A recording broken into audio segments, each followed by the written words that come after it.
तो फिर हम उसे किसी तरह से रेस्क्यू जरूर करेंगे। इसके बाद युहा उससे कहता है कि अभी आपको इसके बारे में परेशान होने की जरूरत नहीं है और सबसे पहले हमें अपने आने वाले मैच के ऊपर फोकस करना चाहिए। जिसके बाद हम देखते हैं कि वे भी इसकी बात मानने के लिए रेडी हो गया था और वो सेंसी को आउटियन के साथ में फाइट करने के लिए भेजता है। जिसके बाद सेंसी भी इसकी बात मानकर यहाँ से जाने लगता है, मगर तभी हम देखते हैं कि ननान को इसके बारे में चिंता होने लगी थी, इसीलिए वो इसे रोकती है। जिसके बाद हम देखते हैं कि सेंसी भी इस बात से काफी हैरान हो गया था और वहीं उधर बाकी लोग भी इन दोनों को देखने लगते हैं। तभी ननान सेंसी से कहती है कि तुम वापस जरूर आना। जिसके बारे में सुनते ही सेंसी भी इस बात से काफी हैरान हो जाता है और फिर वो ननान से कहता है कि तुम इसके बारे में कोई चिंता ना करो। इसके बाद हम देखते हैं कि वो आउटियन के साथ में फाइट करने के लिए रेडी हो गया था और उसे कहता है कि तुम तो एक बहुत ही खतरनाक ओपोनेंट हो, लेकिन अब मैं तुम्हें अपने इम्पोर्टेंट लोगों के साथ में फाइट नहीं करने दूंगा और अब इसीलिए तुम्हें मेरा सामना करने के लिए रेडी हो जाओ। मगर वही उदाहरण देखते हैं कि आउटियन को इसके बारे में कोई चिंता नहीं होती और वो तुरंत इसके ऊपर अटैक करने के लिए आ गया था। जिसके बाद हम देखते हैं कि सेंसी भी इससे शानदार टक्कर देने के लिए रेडी होता है, इसीलिए उसने इसके अटैक को बहुत ही आसानी से रोक लिया था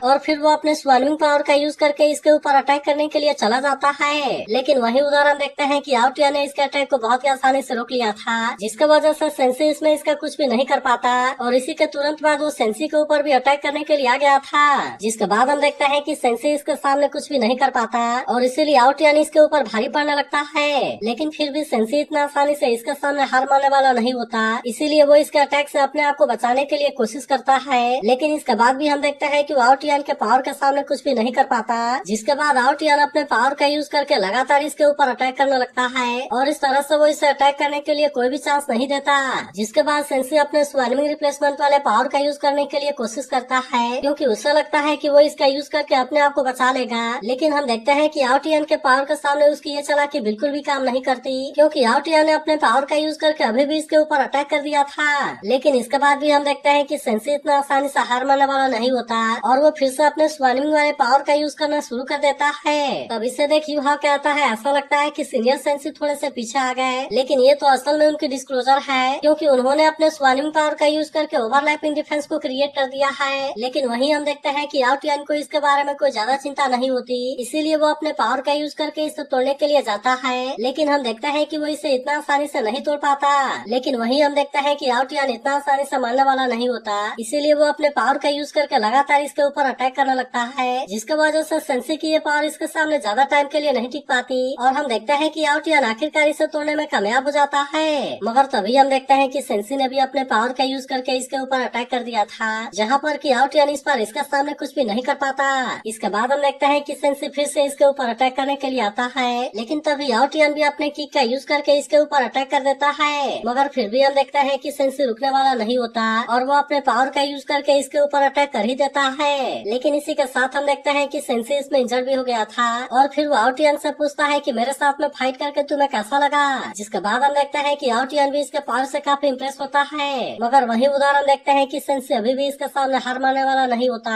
और इसीलिए वो इसके साथ में फिर से फाइट करने के लिए रेडी हो जाता है। जिस पर आउटियन उससे कहता है कि तुम टैंक सेक्टर वाले तो सच में इतना आसानी से हार नहीं मानोगे और इसीलिए ऐसा लगता है कि मुझे अपना असली पावर का यूज करना ही होगा। अब इतनी बात कहने के बाद आउटियन अपने पावर का यूज करने के लिए रेडी हो जाता है और अब इस तरह से इसके साथ में फाइट करने के लिए रेडी हो गया था। मगर वहीं हम देखते हैं कि सेंसी को अभी भी इसके बारे में कोई चिंता नहीं होती और कहता है कि आखिरकार मैंने तुम्हें सोल स्किल को यूज करने के लिए मजबूर कर दिया। लेकिन तभी हम देखते हैं कि आउटियन इसे संभालने के लिए भी कोई मौका नहीं देता, क्योंकि वो तुरंत अपने पावर का यूज करके इसके ऊपर अटैक करने के लिए आ गया था, जिसकी वजह से सेंसी इसके इस अटैक को रोकने के लिए कुछ भी नहीं कर पाता। लेकिन फिर भी हम देखते हैं कि सेंसी इतना आसानी से इसके सामने हार मानने वाला नहीं होता, इसीलिए वो इसके अटैक से बचने के लिए कोशिश करता है। मगर तभी हम देखते हैं कि आउटियन ने लगातार अपने पावर का यूज करके इसके ऊपर अटैक करना शुरू कर दिया था, जिसकी वजह से सेंसी इस पर इसके सामने कुछ भी नहीं कर पाता और हम देखते हैं कि आउटियन ने इस तरह से इसे इंजर्ड कर दिया था। मगर वही उदाहरण देखते हैं कि आउटियन अब रुकने वाला नहीं होता,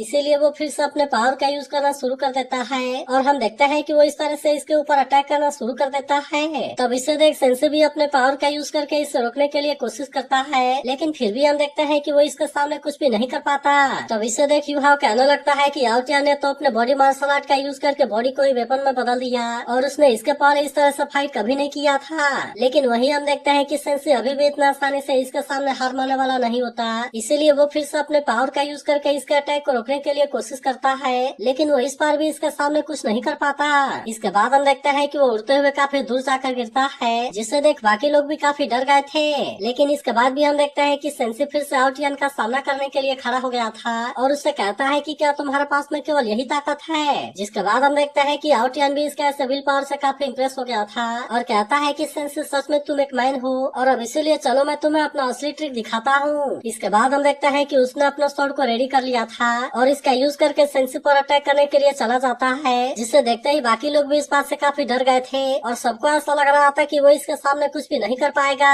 लेकिन वही उदाहरण देखते हैं कि सेंसी को इसमें ज्यादा कुछ नहीं हुआ था क्योंकि उसने आउटियन के स्वॉर्ड को अपने हाथ से रोक लिया था। जिसके बाद हम देखते हैं कि आउटियन भी अपने हाथ को छुड़ाने के लिए कुछ नहीं कर पाता और इसे देख ननान और बेई भी इस बात से काफी हैरान हो गए थे। तभी सेंसी आउटियन से कहता है कि मुझे तो अभी थोड़ा सा फील आया है और इसीलिए चलो मैं तुम्हें भी फील कराता हूँ। मगर तभी इसी वक्त हम देखते हैं कि आउटियन फिर से सेंसी पर अटैक करने के लिए रेडी हो गया था, जिसे देख ननान इस बात से काफी डर गई होती है। मगर हम देखते हैं कि सेंसी ने इस अटैक को भी रोक लिया था और फिर वो अपने मार्शल सोल को भी एक्टिवेट कर लेता है और आउटियन से कहता है कि क्या तुम्हारे पास में केवल यही है। मगर तभी आउटियन को पता चलता है कि वो इसके पावर में बहुत बुरे तरीके से फंस गया है और अब इसीलिए हम देखते हैं कि वो इसके सामने ज्यादा कुछ नहीं कर पाता। जिसके बाद हम देखते हैं कि बेई भी इस बात से काफी हैरान हो गया था और कहता है कि सुआनवू तो वाटर का बीस्ट है। फिर वो कहता है कि सेंसी ने इसके लिए काफी सालों से मेहनत किया है और आखिरकार उसने सुआनवू के पूरे कंट्रोल को पा लिया है। तब इसे देख बाकी लोग भी इसके फील्ड के बारे में बात करने लगते हैं और कहने लगते हैं ऐसा कहा जाता है कि ये बिगेस्ट कार्ड है जिसके वजह से सुआनवू के डोमेन में कोई भी एनिमी कुछ नहीं कर सकता क्योंकि वहाँ पर उसे वाटर के हॉरर प्रेशर को सहना पड़ेगा।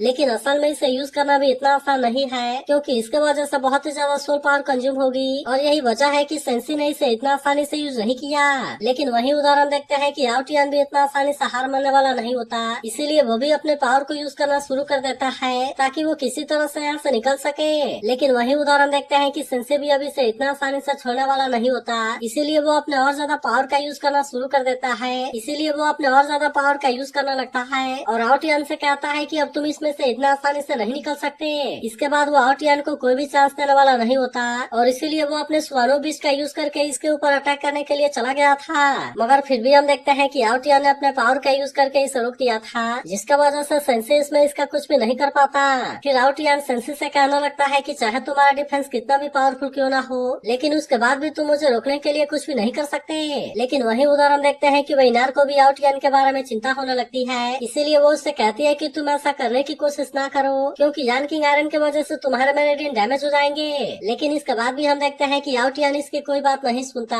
और वो अपने पावर का यूज करके सेंसी के ऊपर अटैक करने के लिए चला गया था। मगर वही हम देखते हैं कि सेंसी भी अब पीछे हटने वाला नहीं होता, इसीलिए वो भी अपने पावर का यूज करके इसे रोकने के लिए चला जाता है। जिसके बाद हम देखते हैं कि इन दोनों के बीच में बहुत ही शानदार टक्कर होती है और इसके वजह से इनके बीच में ऐसा टक्कर होता है कि आउटियन सीधे बैरियर को तोड़ते हुए बाहर चला गया था। जिसके बाद हम देखते हैं कि आउटियन के सभी साथी भी इस बात से काफी परेशान हो गए थे और कहते हैं कि इस बार तो यहाँ का प्रोटेक्टिव बैरियर भी टूट गया। वहीं हम देखते हैं कि ननान और उसके साथियों को सेंसी के बारे में काफी चिंता होती है और इसीलिए वे भी उसके पास में जाने के लिए रेडी हो गए थे। लेकिन वही उदाहरण देखते हैं कि आउटियन इसमें बेहोश हो गया था, इसीलिए उसके साथियों को इसके बारे में चिंता होने लगती है और फिर हम देखते हैं कि वे दौड़ते हुए इसके पास में आने लगे थे। मगर तभी रेफरी कहता है कि सेंसी बाउंड्री से बाहर है और इसीलिए इसका भी नाम आउटियन है। जिसके बाद हम देखते हैं कि सेंसी भी इसके बारे में सुनकर हैरान हो गया था और कहता है कि सच में मैं बाउंड्री से बाहर आ गया। लेकिन वही हम देखते हैं कि स्नो डीमन सेक्ट की टीम इसमें जीत गई थी और अब इसीलिए उनके पास में 3 पॉइंट हो गए थे। वही हम देखते हैं कि सेंसी के साथी उसे ले जाकर बैठाते हैं, जहाँ सेंसी कहता है कि आखिरकार मुझे इसके बारे में पता था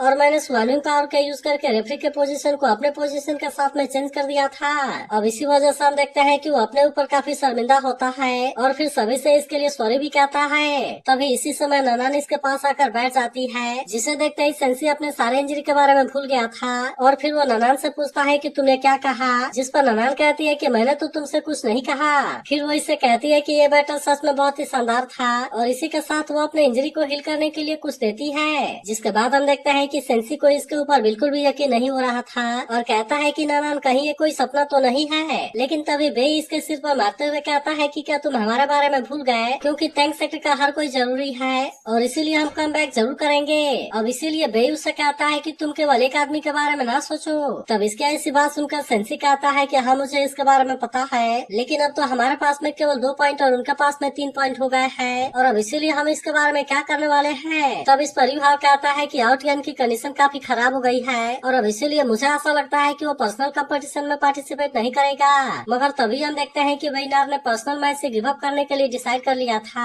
इसीलिए वो रेफरी से कहती है कि हम इसके लिए गिव अप कर रहे हैं और सीधे टीम बैटल में एंटर करना चाहते हैं। जिसके बाद हम देखते हैं कि रेफरी ने भी इसके लिए परमिशन दे दिया था और अब इसीलिए टैंकसेट के पास में 7 पॉइंट हो जाते हैं। जिसके बाद वेइनार और यू हाउस सोचने लगता है कि सेमीफाइनल में वही एंटर करेगा जो कि टीम बैटल में जीतेगा। वहीं अब हम देखते हैं कि रेफरी भी इसके बारे में कोई देरी नहीं करता, इसीलिए वो इनसे कहता है कि दोनों टीम बैटल के लिए रेडी हो जाओ। वहीं बेई सेंसी से कहता है कि तुम हमारे टैक्टिक के कोर हो, इसीलिए मैं चाहता हूँ कि तुम जल्दी से अपने सोल पावर को रिकवर करो और इसमें हम भी तुम्हें कवर करने के लिए अपना बेस्ट देंगे। और कहता है कि तुम्हें इसके बारे में चिंता करने की कोई जरूरत नहीं है क्योंकि किसी भी चीज से कोई फर्क नहीं पड़ता और मेरा ब्रदर मेरे लिए इम्पोर्टेंट है। तभी टीचर जावा कहने लगती है कि टैंकसेट के पास में 7 पॉइंट और स्नो डिमन सेक्टर के पास में 3 पॉइंट है, जिसके वजह से टीम बैटल का 5 पॉइंट हार और जीत को डिटरमाइन करेगा। लेकिन फिर भी इसमें केवल आउटियन को सबसे पावरफुल के रूप में नहीं देखना चाहिए क्योंकि स्नो डिमन सेक्टर की असली ब्रेन वेइनार है। फिर वो कहने लगती है कि अब यह मैच देखने वाला होगा क्योंकि यहाँ पर अब 2 कमांडर के माइंड के बीच में फाइट होगा। वहीं उदाहरण देखता है कि रेफरी टीम बैटल को स्टार्ट करने के लिए रेडी हो गया था, मगर तभी हम देखते हैं कि वेइनार इसे कुछ टाइम के लिए रोक देती है और फिर उससे कहती है कि ये एरिना बहुत बुरे तरीके से डैमेज हो गया है, इसीलिए मुझे लगता है कि ये दोनों टीम का फाइट के लिए बिल्कुल भी सही नहीं है क्योंकि इसके वजह से प्लेयर इसमें बहुत ही आसानी से इंजर्ड हो जाएंगे। फिर वो कहने लगती है कि ये चीज प्लेयर के लिए पूरी तरह से अनफेयर है और इसीलिए मैं चाहती हूँ कि एरिना को सबसे पहले रिपेयर कर दिया जाए। लेकिन इसके ऐसी बात सुनकर यूहा समझ गया था कि वो इस तरह से इसे डिले करना चाहती है क्योंकि आउटियन को रिकवर करने के लिए ज्यादा टाइम लगेगा। इसके बाद वो कहने लगता है लेकिन हम अपने सोल पावर को जल्दी से रिकवर कर लेंगे, मगर वही उदाहरण देखते हैं कि रेफरी को इसके बारे में कोई ज्यादा चिंता नहीं होती और वो कहता है मुझे भी पता है कि एरिना बहुत बुरे तरीके से डैमेज है, लेकिन फिर भी इसके लिए कंपटीशन के रूल को चैलेंज नहीं किया जा सकता। मगर इसके बाद भी अगर गेम के फेयरनेस के बारे में चिंता है तो फिर चलो मैं एरिना को सही कर देता हूँ। इसके बाद हम देखते हैं कि रेफरी अपने किसी पावर का यूज करने के लिए रेडी हो गया था, जिसके वजह से एरिना को रिपेयर होने में ज्यादा टाइम नहीं लगता और फिर हम देखते हैं कि वो इसे बहुत ही आसानी से रिपेयर कर देता है। जिसके बाद हम देखते हैं कि वेइनार भी इस बात से परेशान हो जाती है और कहती है कि ये तो बहुत ही जल्दी फिक्स हो गया। लेकिन वही उदाहरण देखते हैं कि टियानन इस बात पर मुस्कुरा रहा था, जबकि वही उदाहरण देखते हैं कि यूहा भी इस बात से काफी हैरान हो गया था और फिर कहता है कि ये कोई लार्ज स्केल वाला सोल गाइड डिवाइस होगा। मगर तभी इसी वक्त हम देखते हैं कि वेइनार बेई के पास आती है और उससे कहती है कि मैं तुम्हारे साथ में कुछ नेगोशिएशन करना चाहती हूँ। जिसके बाद हम देखते हैं कि बेई भी इसके लिए मान गया था और फिर वेइनार से कहता है कि तुम इसके बारे में बोल सकती हो। जिसके बाद वेइनार कहती है कि बड़े दुख की बात है कि हम इस तरह से गेम में मिले, लेकिन फिर भी हमारी तुमसे कोई पर्सनली दुश्मनी नहीं है, इसीलिए मैं चाहती हूँ कि दोनों तरफ के प्लेयर इसमें अच्छे से फाइट करेंगे और मैं चाहती हूँ कि इसमें कोई भी किसी को जान से मारने के लिए कोशिश ना करे। जिसके बाद हम देखते हैं कि बेई तुरंत इसकी बात मानने के लिए रेडी हो गया था और उससे कहता है कि तुम्हें इसके बारे में चिंता करने की कोई जरूरत नहीं है क्योंकि वैसे भी हमेशा हम ओपोनेंट को अपने गेम के रूप में देखते हैं और इसीलिए हमने कभी भी किसी को मारने के लिए कोशिश नहीं किया। मगर तभी इसी वक्त हम देखते हैं कि रेफरी यहाँ पर आ गया था और कहता है कि गेम के बीच में बात करना मना है और इसीलिए मैं चाहता हूँ कि बिना किसी देरी के गेम को स्टार्ट किया जाए। जिसके बाद हम देखते हैं कि वे भी इसकी बात मानने के लिए रेडी हो जाते हैं, लेकिन तभी वो सोचने लगता है कि टियाना इस गेम को फेयर तरीके से क्यों नहीं खेलना चाहता और फिर फ्लैशबैक में हम देखते हैं कि टियाना ने इसे मिलने के लिए बुलाया था, जहाँ पर टियाना ने उसे कहा था कि टैंक सेक्टर की टीम असल में पिछले कंपटीशन के श्रेक एकेडमी की लाइनअप टीम है, इसीलिए ऐसा कहा जा सकता है कि श्रेक एकेडमी और टैंक सेक्ट एक ही में है। इसीलिए मैं अब तुमसे इसके बारे में जानना चाहता हूँ और क्या तुम्हें समझ आया कि मैंने यहाँ पर तुम्हें क्यों बुलाया है। तब इस पर रेफरी कहता है कि श्रेक एकेडमी पिछले 10,000 सालों से कंपटीशन को जीतते आ रहा है, लेकिन इस बार का कंपटीशन तो हमारे सनमून एम्पायर में हो रहा है और इसीलिए आप इस मौके को बिल्कुल भी मिस नहीं करना चाहते। फिर वो कहता है कि आप इसमें श्रेक को बिल्कुल भी नहीं जीतने देना चाहते और वैसे भी एक तरह से टैंक सेक्टर भी उनका ही है, जिसके वजह से हम इसमें टैंक सेक्टर को भी नहीं जीतने दे सकते। तब इस पर टियाना कहने लगता है कि टैंक सेक्टर राइजोना हमारे सनमून एम्पायर के लिए थ्रेट है, लेकिन हम असल में इसे श्रेक एकेडमी के साथ में लेकर कैलकुलेट करेंगे, जिसके वजह से मैं इनमें से किसी को भी जीतते हुए नहीं देख सकता, इसीलिए हमें इसके बारे में जरूर कुछ करना होगा। जिसके बाद हम देखते हैं कि रेफरी भी आखिरकार इसकी बात मानने के लिए रेडी हो गया था और कहता है कि हमें दोनों को इसमें हराना है और इंजर करना है। तभी हम देखते हैं कि होली स्पीड सेक्ट वालों को इसके बारे में चिंता होने लगती है और कहता है कि टैंक सेक्ट ने आउटियन को पूरी तरह से खत्म नहीं किया और वहीं वेइनार ने भी अभी कोई शॉट नहीं लिया, लेकिन मुझे ऐसा लगता है कि टैंक सेक्ट अपने सिचुएशन के बारे में कुछ भी नहीं जानते। वही उदाहरण देखते हैं कि वेइनार भी टीम बैटल के लिए रेडी हो गई होती है, जहाँ वो अपनी टीम से कहती है कि मैं तुम्हें विक्ट्री के लिए लीड करूंगी और फिर वो आउटियन से कहती है कि तुम्हें अब उनको अपने सबसे खतरनाक रूप को दिखाना होगा। जिसके बाद हम देखते हैं कि आउटियन भी इसकी बात मानने के लिए रेडी हो गया था। मगर वहीं अब हम देखते हैं कि रेफरी इसके बारे में कोई देरी नहीं करना चाहता था, इसीलिए वो इनके टीम बैटल को स्टार्ट करने के लिए रेडी हो जाता है। और फिर हम देखते हैं कि वो इनको एरिना में आने के लिए कहता है। तभी युहाओ कहने लगता है कि जियांग डैंग का हैंड बहुत ही पावरफुल है, जिसके वजह से ऐसा लगता है कि उसका बॉडी मास्टर सोल भी उसका हैंड होगा। इसके बाद वो कहता है कि चेन यू स्ट्रॉन्ग है, लेकिन वो थोड़ा सा हम पैक है, इसीलिए टीम बैटल में हमें उसके ऊपर ध्यान रखना होगा। मगर इसी के साथ हम देखते हैं कि उसे वेनार के बारे में ज्यादा कुछ पता नहीं होता, और इसीलिए वो परेशान होता है कि कहीं इनके पास में और कोई हिडन पावर तो नहीं है। वहीं टीचर जामा कहती है कि स्ट्रेक 7 मॉन्स्टर का यह पहली बार है, लेकिन वहीं हम देखते हैं कि सेंसी को किसी बात के बारे में कोई चिंता नहीं होती, और कहता है कि मैं इस बार फिर से आउटियन के साथ में फाइट करूंगा। मगर वहीं अब हम देखते हैं कि युहा और उसके सभी साथी मैच के लिए रेडी हो गए होते हैं।